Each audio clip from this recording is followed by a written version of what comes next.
예, 집중 분석 시간입니다.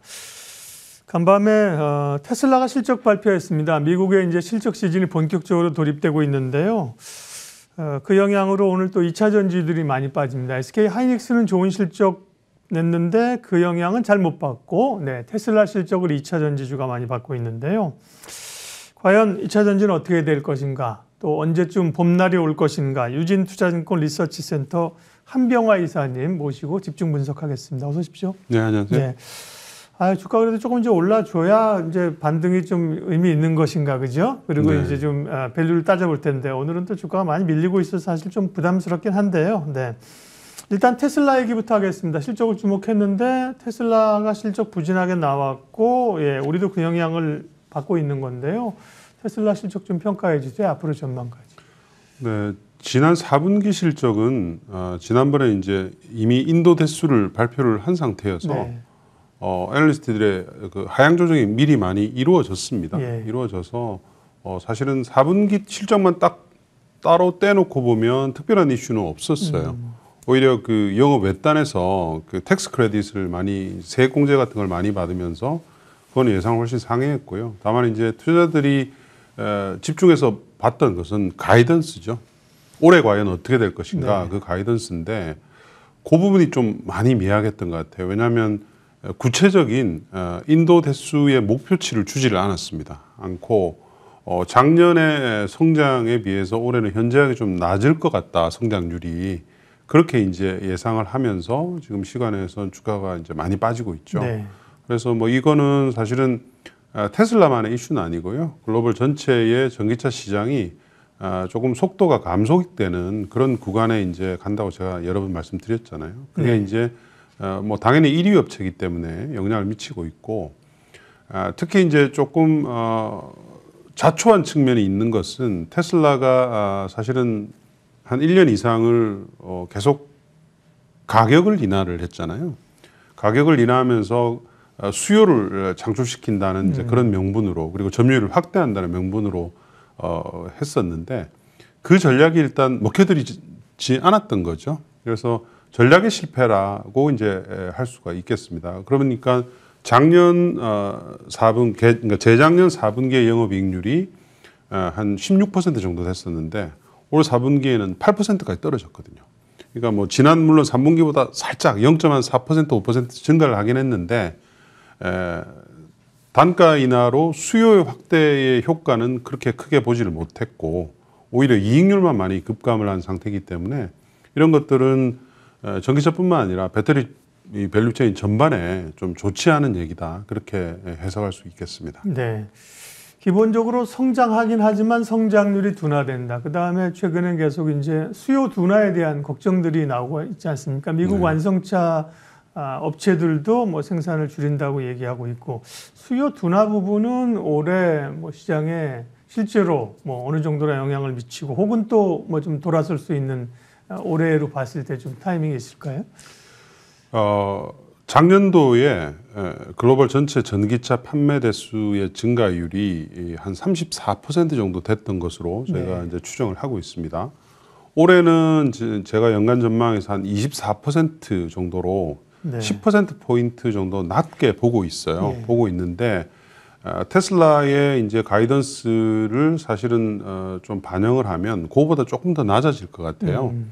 뭐 그거는 여러 이슈들이 있습니다만 까다로운 소비자들을 이제 뚫고 지나가야 되는 그런 구간에 들어왔거든요. 그게 이제 가장 큽니다. 그래서 이제 제가 전략의 실패라고 말씀드린 것은 가격을 인하하면 무조건 사줄 줄 알았다는 거죠. 테슬라의 과도한 자부심 뭐 이런 것들이었는데 소비자들은 그렇게 판단하지 않았다는 거죠. 전기차 가격을 떨어뜨렸지만 다른 내연기관차 또는 하이브리드라는 많은 선택지가 있고 전기차에 대해서 그렇게 중요도를 두지 않는 10% 이후의 구매자들은 다른 선택을 했다는 게 이제 문제가 된 것이죠. 그래서 전기차의 수요는 아마 올해는 좀 낮아질 수밖에 없고요. 대부분의 또 신차들이 유럽도 그렇고 미국도 그렇고 하반기에 많이 몰려 있습니다. 근데 이제 뭐 여러분 잘 아시는 하반기에 아주 중요한 미국 대선이 걸려 있죠. 그래서 거기에 따라서 또 많은 수요의 변수가 일어날 예정이기 때문에 전체적으로 봤을 때는 올해는 조금 좀 기다려야 되는 구간이 아닌가 그렇게 판단을 하고 있습니다. 현재까지는. 네. 사실은 지난해 판매 대수가 말씀하신 숫자를 보면 34%, 올해 24%, 물론 조금 더 낮아질 수 있는데 어느 시장이 사실 24% 성장한다면 사실 대단한 거 아닙니까? 사실은. 그러나 이제 상승률 자체가 줄어들고 기대감이 이제 컸었기 때문인데요. 말씀하신 것처럼 초기에 전기차를 뭐 어떤 환경적 이유에서든 혹은 이제 얼리 어댑터든 살 사람들은 좀 산 거 아니냐. 그러면 이제 그 다음 이제 많은 소위 대중들이 사줘야 되는 건데 그러기 위해서는 그러면 어떤 좀 조건들이 필요할까요? 예. 뭐 명확하죠. 예. 가격은 합리적이고 예. 품질은 그걸 충분히 보장할 수 있을 정도의 그런 이제 차들이 많이 나와야 됩니다. 근데 아직까지는 테슬라의 전략부터 시작을 해서 대부분 이제 고가차부터 시작을 하거든요. 그렇죠. 예. 왜냐하면 충분한 흑자가 안 나기 때문이에요. 지금 전기차를 팔아서 흑자를 보는 업체가 테슬라하고 BYD 정도이고 나머지는 뭐 대부분 뭐 그냥 잘하는 회사가 2분 정도이거든요. 대부분 다 큰 적자를 보고 있고요. 그렇기 때문에 이제 고가차부터 시작을 하는데 그러니까 수요에 이제 한계가 있는 거죠. 그걸 이제 제일 빨리 답한 게 BYD라고 할 수가 있겠습니다. 그래서 BYD의 성장률이 뭐 다른 업체들을 압도하고 있는 상태고요. 그래서 유럽과 미국에 2만 불, 3만 불 이하의 중저가 차들 중에서 품질이 좋은 차들이 얼마나 빨리 늘어나는지 그 이슈인데요. 그거는 이제 아무래도 개발 계획들하고 관련이 있기 때문에 단기간에 그런 차들이 라인업이 쫙 많이 일어난다 이렇게 보기는 좀 어렵겠죠. 그래서 시간이 좀 걸릴 것 같습니다. 네. 자, 국내 기업들과 함께 이제 실적 체크하겠습니다. 그런 것들이 시간을 두면서 이제 실적에 영향을 미치는 건데요. 셀 업체 가운데 이제 LG 에너지 솔루션 실적 발표가 제일 화두가 됐었습니다. 제일 큰 업체이고 하긴 한데요. 네. 실적 이사님 추정하시던 거와 비교하면 뭐 추정하던 수준입니까? 아니면 더 나빴나요? 네. 셀 업체는 제가 커버를 안 하는데요. 네네. LG 엔솔의 이제 실적을 상세 실적은 아마 이번 주 금요일 네. 아직 상세 실적은 안 나왔습니다. 큰 이제 숫자들만 나온 상태인데 LG 엔솔의 실적이 당연히 뭐 그렇게 좋을 리가 없습니다. 네. 그리고 이제 투자들이 제일 많이 우려하는 우리 셀 업체들에 대한 실적은 AMPC에 대한 우려예요. 네. AMPC라는 이제 우리가 그 보조금을 미국 정부로부터 IRA를 통해서 받게 되잖아요. 근데 지금은 이 AMPC에 대한 회계 처리를 같이 하는 JV, 그러니까 예를 들면 뭐 그 GM 같은 업체들이죠. 이런 업체들하고 얼마나 분할할 것인가를 확정하지 않은 상태이기 때문에 그런 것들이 반영이 안 돼 있어요. 그러니까 그렇게 반영을 만약 하게 되면 생각보다 우리가 보던 이익이 훨씬 더 안 좋아질 수가 있는 거거든요. 그래서 그 부분들을 지금 투자자들이 많이 우려하고 있죠. 그래서 이번 그 상세 컨퍼런스 콜에서 LG 에너지 솔루션이 그 부분에 대해서 얼마나 이제 좀 명확하게 얘기할지 뭐 이런 것들을 좀 체크해 보시면 될 것 같고요. 뭐 당연히 그 올해의 LG 에너지 솔루션의 실적도 과거에 우리가 보던 연평균 한 30% 정도 성장을 생각을 했거든요. 근데 배터리의 단가가 워낙 많이 낮아지고 있는 상태이기 때문에 올해는 아마 그 정도의 실적 증가는 없을 것으로 저는 그렇게 보고 있습니다. 네. 에코프로 BM은 커버를 하시는 걸로 네. 알고 있는데요. 결국 이제 그동안에 주도할 때의 핵심은 양극재에 있지 않았습니까? 그렇죠. 근데 이제 BM 실적 최근에 또 평가를 하셨는데 양극재 쪽은 그럼 어떻게 되는 거예요? 이게 실적이 개선되기는 역시 여기 시간이 필요한 건가요? 당연하죠. 네. 셀 업체가 전기차가 잘 안 팔리고 네. 셀 업체가 실적이 생각보다 안 좋은데 양극재 업체만 좋다는 것은 이상한 그건 거죠. 잘못된 가정이거든요. 작년 내내 사실은 그런 가정이 작년 상반기에 특히 이제 많이 집중이 됐었고요. 이제 그런 부분들이 업체들의 양극재 업체들의 좀 안 좋은 실적으로 지금 이미 이제 투영이 되고 있는 상태입니다. 두 개 업체가 양극재 업체가 이미 발표를 했는데 대부분 다 어닝 쇼크가 나왔죠. 네. 나왔고 에코프로 BM도 저희가 이제 한 400억 정도 영업 적자를 보는 것으로 추정을 했는데 사실은 좀 불확실한 부분이 있어요. 그렇죠. 왜냐하면 이제 네. 재고와 관련된 이 평가 손익을 명확하게 회사들이 발라주지 않거든요. 예. 과연 1분기부터 그걸 했는지, 뭐 지난 분기에는 그냥 큰 숫자만 조금씩 줬었고요. 그래서 워낙 많은 그 단가 하락들이 그 원재료부터 시작해서 있기 때문에 그런 부분들을 이제 어떻게 반영할지에 대해서는 사실은 뭐 애널리스트들도 그렇게 감을 잡기는 쉽지 않습니다. 그래서 2월 7일 날 에코프로 BM도 이제 상세 컨퍼런스 콜을 하니까 그 이후에 아마 어떤 그 좀 올해의 가이던스라든지 이런 것들을 좀 알 수 있지 않느냐 네. 생각이 들고요. 이런 건 있습니다. 그러니까 양극재의 판가가 지금 계속 떨어지고 있잖아요. 떨어지고 있어서 올해의 연평균 판가는 작년 대비하면은 한 20-30% 낮아지거든요. 작년에 워낙 그 상반기까지는 나쁘지 않았기 때문에 그런 걸 감안하면 올해 에코프로 BM도 그렇고 대부분 양극재 업체들의 물량 증가가 30% 이상이 나와야지 성장을 하는 겁니다. 매출액 기준으로. 그렇지 않습니까? 그래서 그런 부분들은 전기차의 올해 성장 속도를 감안했을 때 그렇게 쉽지가 않다. 그래서 올해까지 어떤 실적의 그 뭐 어떤 턴어라운드가 되게 크게 나온다 이렇게 보기에는 좀 지금 현재까지로는 좋지 않은 그런 국면인 것 같습니다. 실적이나 주가 부분에서 이제 조금 회복이 되길 기다리더라도 양극재보다는 다른 쪽으로 투자자들이 눈을 좀 돌립니다. 분리막이나 특별히 최근에 이제 전해액 쪽으로 하면서 엔캠 같은 경우가 급등을 하는데요. 예, 이 양극재가 아닌 그 섹터 쪽에서의 흐름은 어떻게 보세요? 특정 종목 제가 커버하지 않기 때문에 예. 특정 종목을 제가 뭐라고 얘기하기는 좀 그런데요.